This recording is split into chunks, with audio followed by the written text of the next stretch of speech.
নমস্কাৰ বন্ধু বান্ধৱীসকল সকলোকে পুনৰবাৰ স্বাগতম জনাইছো মোৰ অন্য এটি বায়োগ্ৰাফি ভিডিঅ'লৈ যদিহে পোনপ্ৰথমবাৰৰ বাবে মোৰ ভিডিঅ' চাই আছে তেনেহ'লে প্লিজ চেনেলটো ছাবস্ক্ৰাইব কৰি কাষতে থকা বেলটো অল কৰি দিব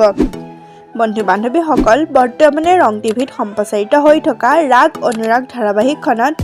ভাৱনা চৰিত্ৰত অভিনয় কৰা অভিনেত্ৰীগৰাকী প্ৰকৃততে কোন তেওঁৰ ঘৰ ক'ত বৰ্তমান তেওঁ কাৰ লগত প্ৰেমৰ সম্পৰ্কত আছে সবিশেষ জনাম আজিৰ এই ভিডিঅ'টোত তেতিয়াহ'লে আহকচোন ভিডিঅ'টো আৰম্ভ কৰোঁ বন্ধু বান্ধৱীসকল ভাৱনাৰ প্ৰকৃত নাম হৈছে ৰাজলক্ষী দিহিঙীয়া তেওঁ ঘৰত মতা নাম হৈছে মাইনা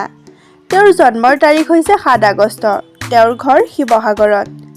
ৰাজলক্ষী দিহিঙীয়াৰ পৰিয়ালৰ কথা ক'বলৈ গ'লে তেওঁ পৰিয়ালত মাক দেউতাক আৰু এটা ভায়েক আছে দেউতাকৰ নাম ঘন দিহিঙীয়া আৰু মাকৰ নাম ৰুমি দিহিঙীয়া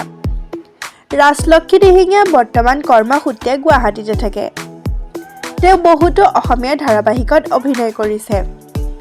আৰু বৰ্তমানে ৰেঙনি টিভিত সম্প্ৰচাৰিত হৈ থকা নাহৰ ধাৰাবাহিকখনৰ লগতে ৰং টিভিত সম্প্ৰচাৰিত হৈ থকা ৰাগ অনুৰাগ ধাৰাবাহিকখনত ভাৱনা চৰিত্ৰত অভিনয় কৰি আছে আপোনালোকে বাৰু ভাৱনাৰ অভিনয় চাই কেনে পায় কমেণ্ট কৰি জনাবচোন আৰু আপুনিও যদি ভাৱনাৰ অনুৰাগী তেতিয়াহ'লে তেওঁৰ কাৰণে এটা লাইক কৰি দিব বন্ধু বান্ধৱীসকল আমি জানিব পৰা মতে ৰাজলক্ষী দিহিঙীয়া বৰ্তমান কোনো প্ৰেমৰ সম্পৰ্কত নাই আজিলৈ ভিডিঅ'টো ইমানতে সামৰিছোঁ যদি ভিডিঅ'টো চাই ভাল পায় লাইক কমেণ্ট আৰু লগতে চেনেলটো ছাবস্ক্ৰাইব কৰি দিব